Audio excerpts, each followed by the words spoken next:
All right, so it is 12:02.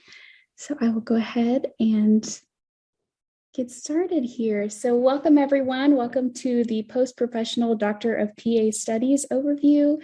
My name is Kate Smith. I am an enrollment specialist for the School of Health and Rehabilitation Sciences, which is the school that the DPAS program is housed within.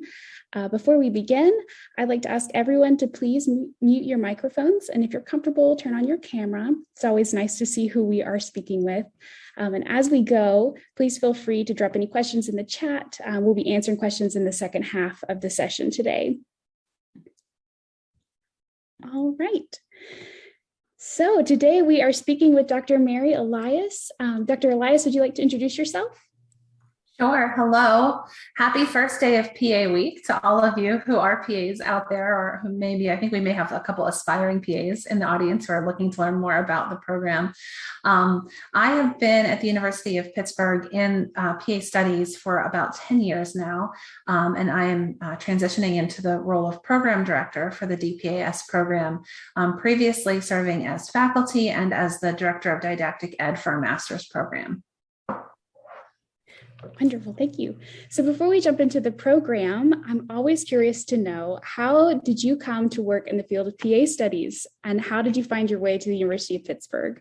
Yeah, no, thanks for asking. So I've really always been interested in teaching ever since I was, a newly graduated PA.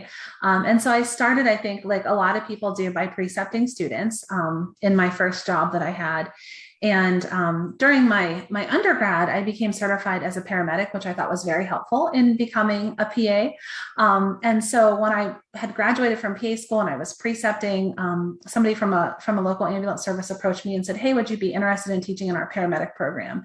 And so I did that, and I really enjoyed it. And from there, they said, Pitt is starting this PA program, and we think that might be something that would be great for you. And so I applied, and I've been involved since the pre-accreditation site visit before the MS program started. And so now 10 years later, here I am. That's wonderful. Thank you for sharing that with us today. All right, so let's hop into the program here. Would you mind to start by providing us a brief overview of the program? Yeah, sure. So it's a one-year program, starts in the summer. So it goes summer, fall, spring are the semesters. It is entirely online, so you never have to come to Pittsburgh unless you want to, of course, but there are no in-person immersions. And it's, for the most part, self-paced, with the exception of some deadlines, obviously, that have to be met. We are planning for some synchronous content, infrequently, but enough to kind of keep everybody on track. But I think what's really special about this is that it's designed for working PAs, and it is designed to fit nicely into the lifestyle of somebody who's already working, or to somebody who has just newly graduated with their master's in PA studies or PA science. So, we were really intentional about that design. Wonderful. So could you talk us through a little bit of how this curriculum integrates into a student's current practice?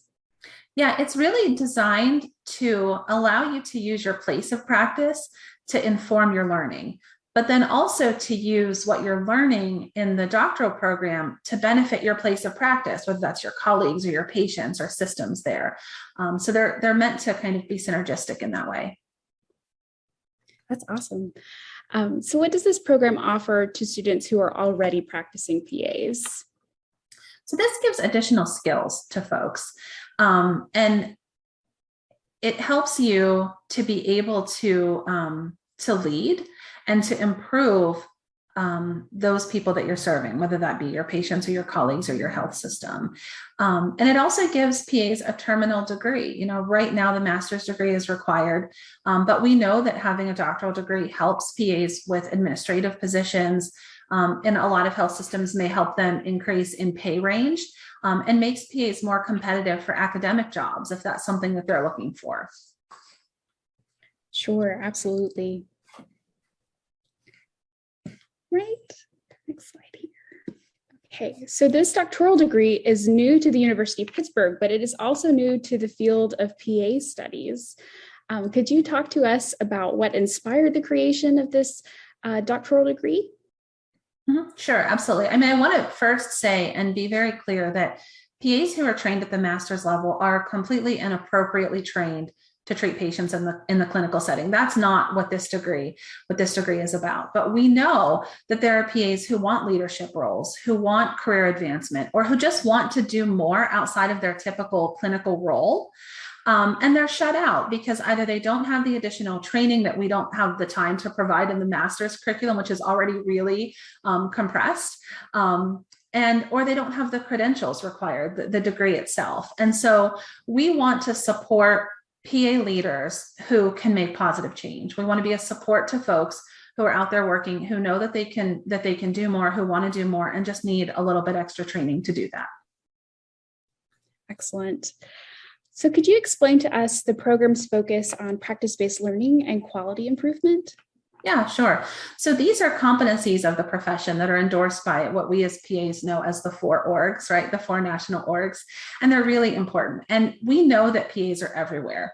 We increase access to care, and we know that we can create new and more efficient ways of providing care to people, reaching certain patient populations, solving problems within our practice. And so we're really looking to create problem solvers and leaders. That's wonderful. It's very exciting. All right. So what types of skills will a graduate of this program be able to demonstrate when they leave? Yeah, so we're competency-based. We're going to be a competency-based program. And so some of the skills that students may come away with would be the ability to perform and analyze practice-based improvement activities, to integrate scientific knowledge into their practice environment, to help facilitate the learning of others in an efficient way, whether that be students or colleagues or patients, and also to help recognize and assess biases in the system in which they work. Wonderful. So how will a doctorate in this field affect a graduate's career potential? Yeah, so again, this provides just additional skills beyond what we're able to offer, what any master's program is able to offer. There's already a lot of content in that curriculum. And so these additional skills are going to help people improve systems. It's going to make a graduate with this degree more marketable, more valuable to their practice, to their healthcare system, and maybe even to their patients. Fantastic. So let's talk a little bit about the curriculum. How is this curriculum organized? Yeah, so this is a sequential curriculum. So each semester builds upon itself. And the ultimate kind of product, the capstone, the final culminating event of this doctoral degree, students will actually start working on that in their very first semester. So our goal is not to have any redundancy and to allow students to use everything that they're working on from the beginning of the program all the way through to their project at the end. Great. So I see here that there are required transfer credits. What are the required transfer credits? Yeah, so people who will be applying to this program are going to be certified PAs. And so many of them will already have a master's degree in PA studies, PA science, something like that. Those will all transfer. For folks who have a bachelor's degree as a PA, if they've taken a Master of Medical Science or a Master's of something else that is healthcare related, those are the credits that would transfer to help meet the credit requirement for the doctoral degree at Pitt. Great. Great. So this program also includes internship experiences. Can you explain how the internship experiences in this program work? Yeah, I think this is a really valuable part of the curriculum too, because these internships are designed to either be in your current place of practice. So where you're currently working, you can do this internship, or it can be an aspirant internship. So for example, we have somebody who is interested in applying who works a clinical position, but is an adjunct at a local university, and they want to do their project, their internship based on their adjunct work in teaching. Absolutely. Or you can do it currently where you're working. And it is very personalized. We want to help students meet their goals. And so we're willing to work with folks in how the internship is designed. But really, for those who are working full-time clinically, it can be done where you're currently working. Fantastic. All right. So how are students' personal goals and scholarly work furthered by this curriculum? Yeah, we're really looking for transferable skills. We want you to learn skills that can be used in multiple settings. Additionally, the curriculum is flexible, so it allows in the second semester for you to take an academic or administrative elective track, which can help you build upon whatever you need to achieve your goals. Wonderful. And what is the purpose of the scholarly practice capstone project that you mentioned a little bit ago? Yeah, so that's what we would think of in terms of a PhD program. We think of like a dissertation, right? So this is your capstone project, and the goal is for you to complete an improvement project. And so that improvement project needs to benefit a target population. And when you're done with that project, it's not just that you did the project to get your degree. What our hope is, and the way we've designed the curriculum is such that you can take that project and submit it for publication, or you can take that project and submit it for your career ladder. It's already done, right? And so you just kind of cut and paste into the fields, and you can do your career ladder for promotion wherever you are. And it can help you with future employment opportunities, because when you're saying, you know, look, I earned this degree, right? This important credential that I have, but also I did this project and it had this benefit, and now I have the skills and I know how to do improvement projects in other places. And so we really want people to get a lot of benefit out of this project, more so than just getting the degree. Not that that's not important, but we want them to be able to take that work forward. Wonderful. That's kind of a big and important thing to just have in your back pocket. It's kind of excellent. All right. Okay, so here is that slide that Dr. Allias mentioned earlier that has how the core courses for the program. Can we talk a little bit more about how it's organized, kind of what these classes look like, and how this coursework is self-driven? Yeah, absolutely. I get a lot of questions about this from folks who are interested in applying. First of all, for those of us who very distinctly remember our PA education and our didactic year, there are no tests or multiple choice questions. So you don't have to worry about that. That's one of the questions that I get right away. It is a self-paced curriculum in that, you know, there's content that is prepared for each week that you can do at any time during the week. Deadlines are at the end of the week. And then those synchronous sessions once per month that just sort of anchor the content and allow you to network and work with other people. Because one of the interesting things is that the capstone project can be collaborative. So you don't have to do your capstone entirely alone. If you want to collaborate with other classmates on your capstone project, you absolutely can, because we know that true improvement and true change happens when we get out of our silos and we work together, and processes are improved through collaboration. So why not learn those skills now?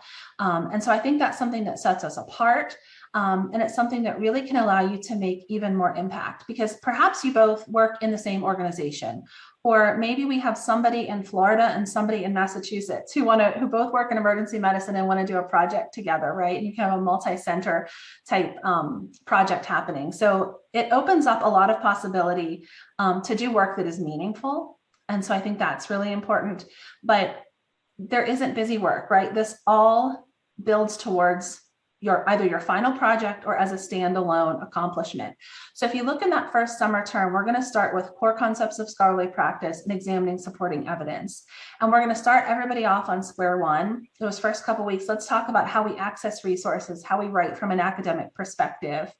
And we're going to start putting together what our problem is that we're going to work on. You can build those networks if you have other people who want to work with you on that project. And you're going to start looking at what literature exists in that first term. In the second term, you have your elective, and whether it's academic or administrative, you'll walk away from that elective with something to put on your CV, right? So whether that's a poster presentation at a conference or an educational event that you hosted for your colleagues or for students. So the goal is to get you something to put on your CV from that elective that you've learned. And also you'll start designing and even deploying your project for your capstone. And then the last semester is where you'll finish deployment of your project. You'll be analyzing your data and writing up your capstone and defending it at the end, and then thinking about how you're going to move forward in your career with these skills. So we want the degree, we want transferable skills, we want you to build a portfolio of things that you've done. Fantastic, thank you. All right, let's discuss the costs of this program and what financial resources may be available to students. How might a student afford this program? Yeah, so I think in addition to the things that you have there on the slide, obviously the Office of Financial Aid at Pitt can be helpful to you, but I would encourage you to look to your place of employment, because many of them offer tuition assistance as part of their benefit package. We've worked really hard, and I feel really fortunate and excited about the fact that the university has allowed a flat rate tuition, because we're aware that master's degrees, particularly for PAs, tend to be high credit degrees. And we know that a lot of students, graduate from PA school with some educational debt. And so we're trying to keep this as affordable as possible for folks. Wonderful, thank you. All right, so let's shift directions a bit here. Could you describe the type of applicant you'd like to see applying to the program? Who's a good fit? I would say anybody who wants to make an impact or be a leader. Someone who has a growth mindset and wants to join a community of learners would be a good fit for us. We want people who are excited and they want to make a move and make an impact, learn and improve the systems in which they work. Wonderful. All right, and briefly, what do applicants need to have prepared in order to apply? Yeah, so there's no interview. So that's something to keep in mind. We've gotten some questions about that. There's no interview for the process. Basically, you need to be a PA. So you have to have graduated from an ARC PA accredited program. And if your master's degree isn't in PA specifically, it needs to be in a health-related field of at least 30 health-related credits. Your GPA 3.0, and I know some people have master's degrees who were from pass-fail institutions, so we'll take your cumulative GPA, so we can work with you on that. You can reach out about that. Letters of recommendation, 2 letters of recommendation, and the personal statements are not long and cumbersome, but we want people to start thinking about how the program is going to help you meet your goals and what project ideas you might want to work on so that when you get into the program, you can kind of hit the ground running. Wonderful. All right, so let's shift the what we're doing here a little bit into a question and answer. Again, everyone, if you have any questions, feel free to drop them in the chat. And if not, feel free to unmute your microphone and ask away. Does anybody have any questions about the program, the application, internship, anything like that? And I'll go ahead and stop my share here so that we can see everyone. Yeah, and I think I see one in the chat there, Kate. What will the time commitment be for each class? It's hard for me to give you an exact amount of time because everybody works at a different pace, but I can tell you the way we're designing it. So your internship itself, is your job. So I assume you'll be at your job probably for 6 or more hours a week. So that will be fine, but there will be, at the beginning of each semester, you're going to write a brief statement on what your internship will be for that semester, what you'll be doing. And then at the end of the semester, there will be a reflective writing piece that you'll do that actually can be used in the program that becomes part of your capstone. So it's not wasted effort. And you'll reflect on how the program has affected your work and vice versa. The 2 other courses so in the spring, there are the 2 courses and then the internship.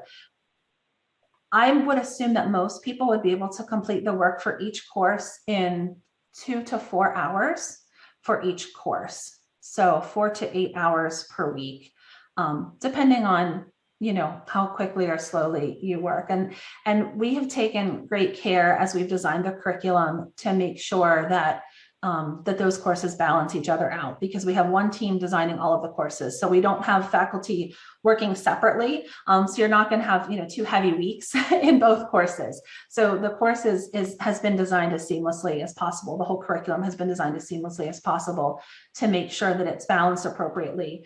I did my doctoral work when I was working full-time and raising a family.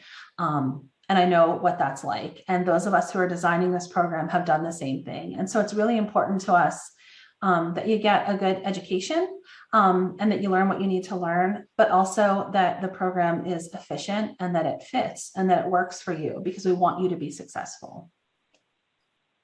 I think I see a hand up. Yeah. Yes, I think Naya has a question. I know. Yes. Hi, Dr. Allias. So I guess my question is, if you have the opportunity, could you elaborate a little bit more about the internship? I think I'm a little confused. It sounds like the internship is the time that you spend at your actual place of primary employment, or am I confused about that? No. What is the actual internship? Sure. And I think I heard your question. So if I didn't, please feel free to drop it in the chat or to reach out. So you were asking about the internship and what does that look like? Is it actually done in your primary job? Yes, it actually. Am I frozen? Oh, now you're better. It actually can be, right? We're not going to force anybody to do that. I think that's what's going to be most time efficient for folks. We encourage you to do the internship in the place where you're going to do your project, right? So if that's your place of primary employment, then that makes the most sense. And so what you'll find is there will be things that you're learning in the curriculum that you can then use in your place of practice. So it absolutely can be. If you don't want to use your place of primary employment, you can do something else. We want this to be personalized to you, certainly, but I think from an efficiency standpoint, I think a lot of people will choose to just do it in their primary place of employment. You don't have to get like an additional preceptor or anything like that. It's entirely self-driven and self-paced, if that helps at all. Great. Okay, and there's a few more in the chat here from Nicole. How many students will be accepted in each cohort? So for the first year or two, we'll take up to 45 in the cohorts. We want to keep it manageable to begin with. So that's kind of where we're looking at for those first classes. And was there, I think I see more popping up there, Kate, let me see. Oh, the monthly synchronized session. So that will be one afternoon a month. And we can post those dates. They're in the process of being confirmed, so you can look at those.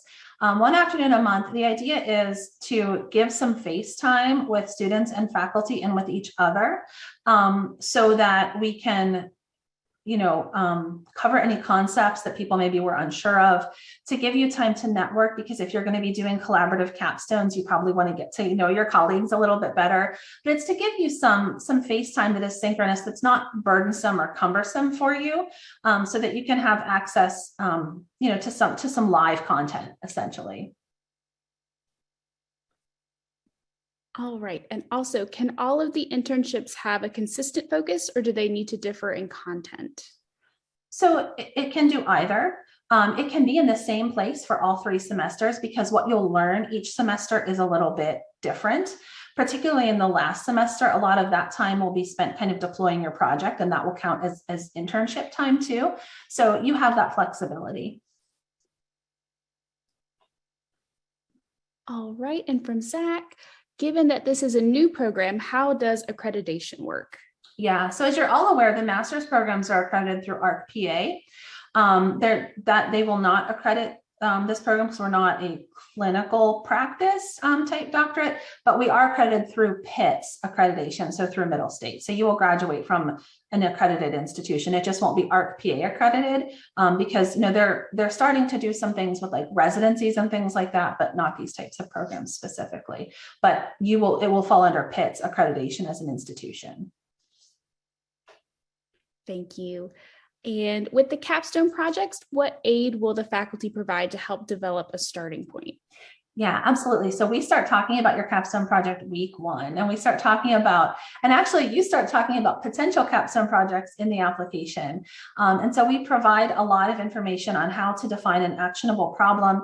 You will have an advisor who will work with you that will help you, reshape your problem and either pare it down or expand it to be able to fit and to make sure that it's something you're going to be able to work with throughout the entire time that you're in the program. And we can give you ideas if you don't have any too.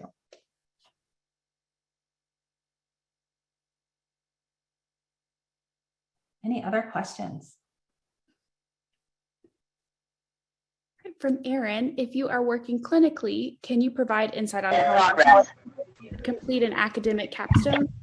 Yeah, absolutely. So if you're already linked up with a PA program, you could certainly do it that way. If you're looking for opportunities, if we have a group of folks who want to do their capstone, we certainly could offer our program as well. If you needed access to that, if you wanted to work together to create a unit or, a web series or, something like that. So we can work with you to either help make those connections where you are, or, we could find some connections for you in that way.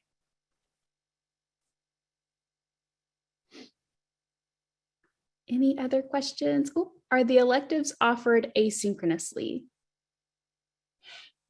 So pretty much everything is asynchronous except for those once monthly synchronous sessions that you would just kind of meet to talk about content. I'm not sure, Megan, if that answered your question. So feel free to ask more if that wasn't clear enough.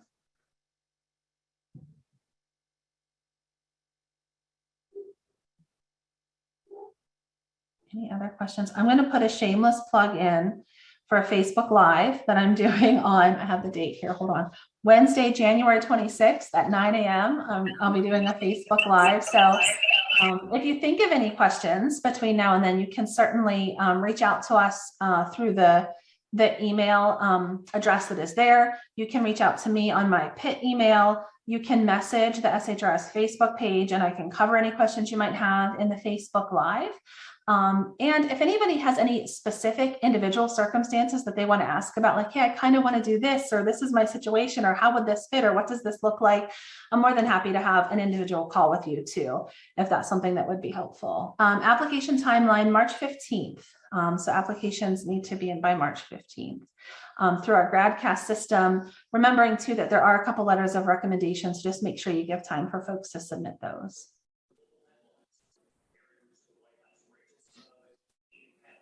Anything else I can help with?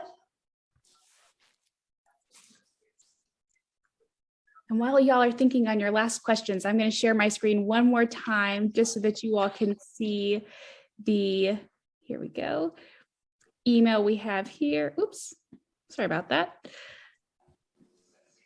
So here is our contact information for the Doctor of PA Studies program. We are so happy to chat with you about any questions that come up in the future. We know it can be a lot of information, and everybody's situation is specific, particularly when you're busy working professionals. So we want to make sure that we're catering and hearing all of your questions and answering them. So, and I see a couple more in the chat. Actually, Kate, will this be offered next year? Yeah, right now we'll be enrolling for a summer term start each year. So in mid-March, applications are due. The application system will shut down for a few weeks and then reopen for the next year. And I'm going through the chat here too. I'm not sure how to answer Naya's question. For the application, is there a specific program number? Kate, do you know that? I actually have been speaking with admissions about that. There should be no program number on GradCast. You should be able to just search by the program's name to find the application for the Pitt Doctor of PA Studies. Mm-hmm. And a general example of a capstone project, it depends on what you're doing. So we've had some folks who have, in the education setting, some of the potential ideas that people have are things dealing with curriculum delivery, and is one method better than another? Is one assessment method better than another? A lot of projects in the clinical setting around efficiencies, like how you can build an efficiency into, into where you're currently working, or follow up with certain, testing or screenings. There are some folks who want to work on some disparity issues where they are, but that's something that that we can certainly talk about in more detail. All right. Anything else? One more in the chat. If it's allowable to answer, is there a fair amount of available seats in the program, and should we hurry to submit? There are still seats available. I don't know the exact number off the top of my head. There are still some seats available. We want to be able to offer, this to folks who are interested. I wish I could give you more information on whether or not you need to hurry, but this is our inaugural cohort, and so we don't have a sense yet of what that looks like. I know we have lots of folks who have applications who are in progress, who have started them. So I wish I'm not trying to not be transparent. I just don't have a real good answer to give you with the inaugural cohort. Can this be counted as CME? Thank you for that question. Yes, we are hoping to have this counted as CME. So once everything is finalized, we're going to submit to get as much of this eligible for CME as possible, because if you're going to take a year and do this, it would be really nice if you didn't also have to do your CME that year, right? So that is one of the goals of the program for sure.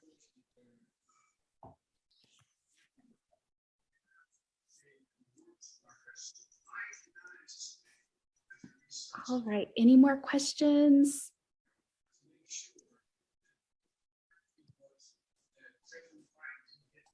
Here we go, one more from Courtney. So does enrollment for the following year start immediately after the May start?